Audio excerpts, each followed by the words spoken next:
तो देखिए, इससे पहले मैंने आपसे एज अ पब्लिक स्पीकर किस तरह से लोगों का डर खत्म करे या आपको क्या करना चाहिए इस बारे में बात करी है। लेकिन मैं आज आपसे ये बात करने वाला हूँ कि एज अ पब्लिक स्पीकर जब आप किसी स्टेज के ऊपर बात करने जाएं या किसी मंच के ऊपर से आप कोई ना कोई स्पीच दे रहे हो तो आपको किस तरीके की गलतियां नहीं करना है, किस तरह आप एक प्रो स्पीकर बन सकते हैं, इस बारे में मैं आज आपसे बात करूंगा। इसके कुछ टेक्निक्स मैं आपको बताने वाला हूं, किस तरीके की गलतियां आपको स्टेज पर नहीं करना चाहिए उसके बारे में मैं खास बात करूंगा। क्योंकि मैंने कई साल पब्लिक के बीच में बात करने के बाद, कई सारे पब्लिक स्पीकरों को सुनने के बाद, उन्हें देखने के बाद, उन्हें ट्रेंड करने के बाद, उन्हें ऑब्जर्व करने के बाद ये कुछ चीज़ें सीखी है कि किस तरीके की गलतियां ज़्यादातर लोग करते हैं जिससे उनकी परफॉर्मेंस भी खराब होती है, साथ में स्टेज पर वो चीज़ देखने में भी खराब लगती है, या पब्लिक इंटरेक्शन आपका खत्म हो जाता है, या पब्लिक आपसे कनेक्ट नहीं कर पाती। तो कुछ छोटी छोटी गलतियां हैं जो पब्लिक स्पीकर करते हैं, वो मैं आपसे डिस्कस करने जा रहा हूं। क्योंकि देखिए, एक पब्लिक स्पीकर के लिए, या जो लोग एक अच्छे वक्ता है या बनना चाहते हैं, या जो लोग लोगों के बीच में बात करते हैं, उनकी पूरी की पूरी दुनिया वो मंच होता है,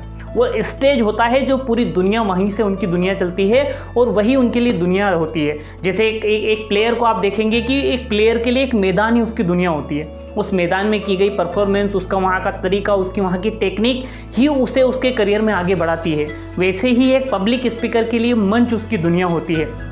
तो उस दुनिया में आपको किस तरीके की गलतियां नहीं करना है वो मैं आपसे डिस्कस करना चाहता हूं। देखिए, बिना समय खराब करे एक एक पॉइंट के ऊपर हम डीपली डिस्कस करते हैं ताकि हमें ज़्यादा लर्निंग मिले और हमारा समय कम खर्च हो।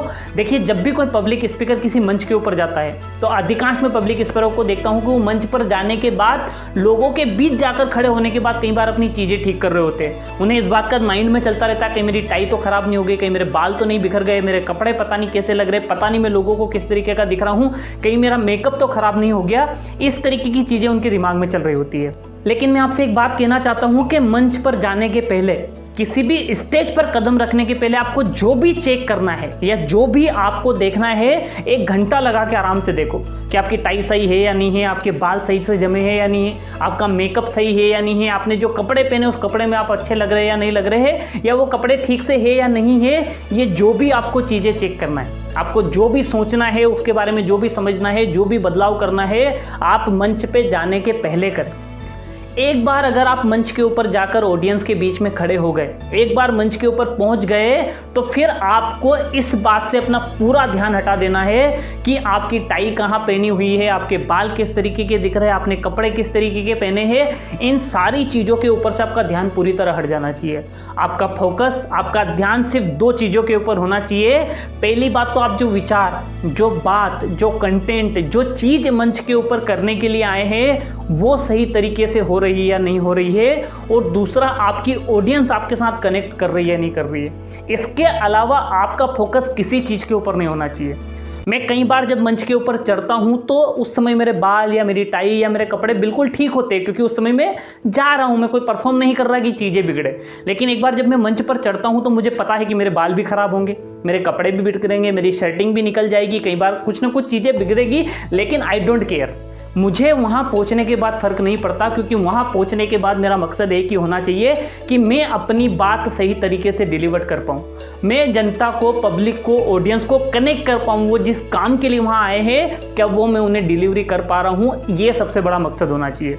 तो नई वक्ता हमेशा ये गलती करते हैं, उन्हें बड़ी चिंता होती है इस बात की कि यार मैं कैसा दिख रहा हूँ, या मैंने किस तरीके के कपड़े पहने, या मेरे बाल तो कहीं नहीं बिखर गए, या मेरा मेकअप तो खराब नहीं हो गया। इस तरीके की चीज़ों में ज़्यादा उलझने की ज़रूरत नहीं है। लोग आपसे वो बात जानने के लिए आए, जिस बात के लिए आप वहाँ पर गए हैं वो सही तरीके से होना चाहिए। दैट्स इट, यही एक फोकस होना चाहिए आपका। अब चलते हैं दूसरी ओर, एक और बहुत महत्वपूर्ण चीज़ और एक बहुत महत्वपूर्ण गलती जो ज़्यादातर वक्ता करते हैं कि कई बार लोग जब मंच के ऊपर जाते हैं, जब किसी चीज़ के लिए उन्हें मंच पर बुलाया जाता है, या जब परफॉर्म करने के लिए स्टेज के ऊपर पहुंचते हैं, उनकी तैयारी में कमी होती है।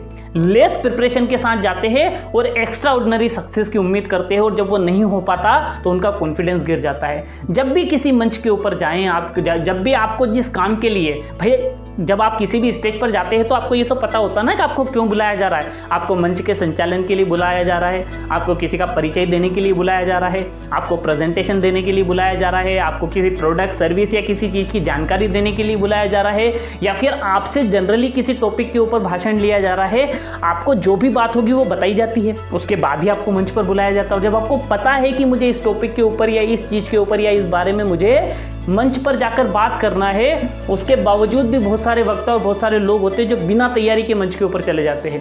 वो 2-4 मिनट वो उनको जो भी दिमाग में थोड़ा बहुत होता है वो बोलने के बाद या तो उनका शब्दकोश खत्म हो जाता है या उस टॉपिक के ऊपर, उस विषय के ऊपर उनकी जानकारी खत्म हो जाती है और इसकी वजह से कहीं ना कहीं उन्हें वो अटेंशन नहीं मिलता या फिर वो परफॉर्मेंस नहीं हो पाती जिस परफॉर्मेंस की कल्पना उन्होंने दिमाग में करी थी। तो हमेशा जब भी आप मंच के ऊपर जाएं, आप कम से कम प्रिपरेशन करके जाएं। अगर आपको ये कहा गया है कि सर आपको 5 मिनट मिलेंगे, तो मैं आपसे ये कहता हूं कि कम से कम 15 मिनट की तैयारी करके जाएं। अब आप कहेंगे कि यार जब 5 मिनट मिल रहे हैं तो 15 मिनट की तैयारी क्यों करके जाएं? उसके पीछे मैं बताता हूँ लॉजिक आपको। कई बार क्या होता है कि देखिए, हमेशा जब कोई मंच के ऊपर या कोई प्रोग्राम चल रहे होते तो हमेशा सारी चीज़ें वैसी नहीं हो पाती जैसी प्लान की जाती है कि भाई उन्होंने डिज़ाइन किया था कि भैया 6 वक्ता आएंगे और सबको 5-5 मिनट मिलेंगे, लेकिन ये हुआ कि 4 ही पहुँचे। भाई 6 की जगह 4 पहुँचे तो जो 2 का समय था वो समय बच गया नहीं बच गया, तो वो अब उन बाकी 4 में क्या होगा, उन्हें डिवाइड होके मिलेगा या उन्हें उस समय में बोलना पड़ेगा। या कई बार ऐसा होता है कि भैया आपका नंबर चल रहा है, आप बोल रहे हो, आप शुरू हो गए हो, आपने बोलना चालू कर दिया है। अब जो मंच के जो प्रोग्राम ऑर्गेनाइजर है उनको लगा था कि अगला वक्ता इनके बोलने तक आ जाएगा तो हम उसको मंच पर भेज देंगे, पर हुआ ये कि अगला वक्ता की तो कहीं गाड़ी खराब हो गई, वो तो पहुंचा ही नहीं। अब जब वही नहीं पहुंचेगा तो उसके टाइम का भी किसको बोलना है? तो कई बार ऐसी ज़रूरत पड़ जाती है, कई बार ऐसी कंडीशंस बन जाती है, कई बार ऐसी सिचुएशंस आ जाती है कि आपको समय को एक्सटेंड करना पड़ता है। लेकिन अगर मान लो आपको 5 मिनट बोला और आपने 5 मिनट की प्रिपरेशन करी और गलती से 10 मिनट बोलना पड़ गया तो आपके पास शब्दकोश खत्म हो जाएगा, आपकी नॉलेज, आपकी इन्फॉर्मेशन कम पड़ेगी और हो सकता है आपको उसके लिए एम्बेरेस फील हो, आपको लगे खराब, आपको भी अच्छा नहीं लगेगा कि यार मुझे मौका मिला और मैं नहीं बोल पाया। तो हमेशा कुछ एक्स्ट्रा प्रिपरेशन करके जाएँ। अगर आप मेरे जैसे व्यक्ति हो जिसको डेट्स, नंबर्स और चीज़ें कम याद रहती है, तो कोशिश करें कि कुछ इंपॉर्टेंट चीज़ें, जो महत्वपूर्ण चीज़ें हैं, उन्हें नोट डाउन करके लेके जाएं, कहीं पर लिख लें, ताकि आपको अगर वो चीज़ भूलने में आ रही है तो गलत जानकारी देने की बजाय आप उस नोट्स को खोलें, उसमें से वो नंबर्स, वो डेट या वो इन्फॉर्मेशन देखें, उसको सही तरीके से सही इन्फॉर्मेशन डिलीवर करें। क्योंकि मैं कई सारे ऐसे वक्ताओं को पर्सनली जानता हूँ कि कई बार अगर वो डेट भूल गए या कई बार वो कोई सा नंबर भूल गए या कई बार हुआ कि वो इन्फॉर्मेशन भूल गए तो वो उसकी जगह उसको रिप्लेस करके कोई गलत डेट या गलत नंबर मंच पर बोलकर आ जाते हैं। क्योंकि देखिए, हर किसी को भी पता नहीं होता, आपने जो बता दिया तो कई लोगों को लगता ठीक। और अब वहाँ वक्ता में ये तो नहीं कि लोग गूगल कर रहे बार बार और आपको करेक्ट करने की कोशिश करेंगे, तो लोग ऐसा नहीं करते।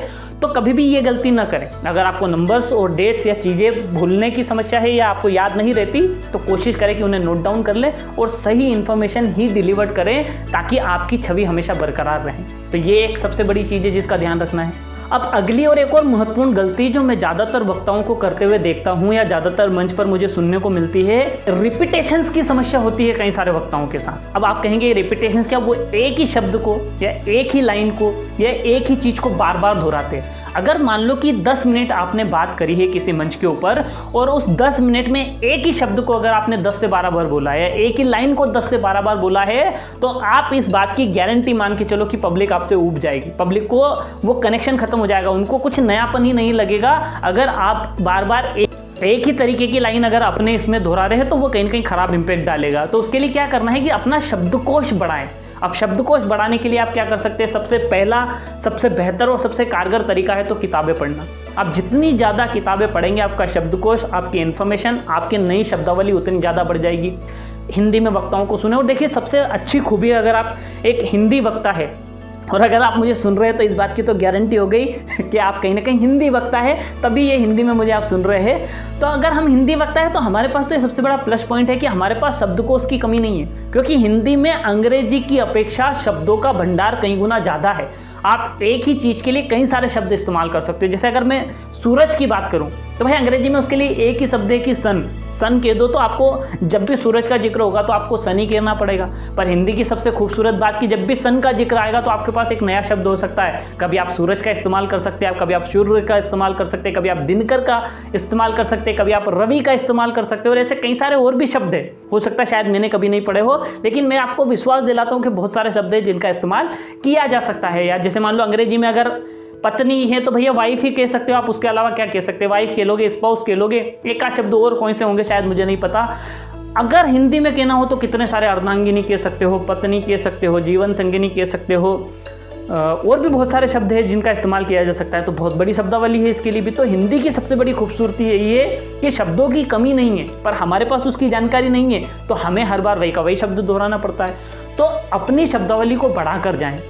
जैसे एक ही बात को अगर अलग अलग शब्दों में आप कहेंगे ना, तो हर बार पब्लिक का अटेंशन मिलेगा, हर बार पब्लिक सुनेगी, हर बार पब्लिक को नयापन मिलेगा। भैया आपने एक बार कहा किसी बात के लिए कि अच्छा धीरे धीरे हुआ, लेकिन जब अगली बार इस तरीके की बात कहनी हो तो आपने धीरे धीरे को रिप्लेस करके क्या कहा, आपने कहा कि होले होले। अब फिर कुछ नया हो गया, पब्लिक को लगा अरे यार ये तो बड़ी अच्छी चीज़ है। फिर अगली बार कोई बात निकली तो आपने अंग्रेजी का शब्द उठा लिया, स्लोली स्लोली, फिर जाके कहीं ना कहीं फिर कुछ नया हो गया। तो ये सबसे बड़ी बात होती है। फिर आप गए अगली बार, तो अगली बार जब उस शब्द का इस्तेमाल हुआ तो आपने फिर धीरे धीरे नहीं बोला, आपने होले होले भी नहीं बोला, आपने स्लोली स्लोली भी नहीं बोला, अब आपने बोला आहिस्ते आहिस्ते। तो फिर वो देखिए कितना अच्छा लगेगा, अरे यार ये तो बड़ी कमाल की चीज़ हो गई। तो अपने शब्दकोश को बढ़ा कर रखें, तो उससे आपकी स्पीच भी बेहतर होगी, पब्लिक भी कनेक्ट होगी, पब्लिक को भी अच्छा लगेगा, और हर बार पब्लिक को सुनने के लिए कुछ न कुछ नया होगा, तो आपकी परफॉर्मेंस बेहतर होगी। तो अपनी शब्दावली बढ़ाकर हमेशा जाएं। कई सारे लोग 2-4 शब्द सीख लेते और वही वही वही वही वही वही घुमाते रहते, पब्लिक थोड़े समय में बोर हो जाती है। अब एक प्रो पब्लिक स्पीकर का एक और बहुत महत्वपूर्ण गुण होता है, और वो होता है कि पब्लिक स्पीकर अपनी परफॉर्मेंस के अंदर उतार चढ़ाव लेकर आता है ना।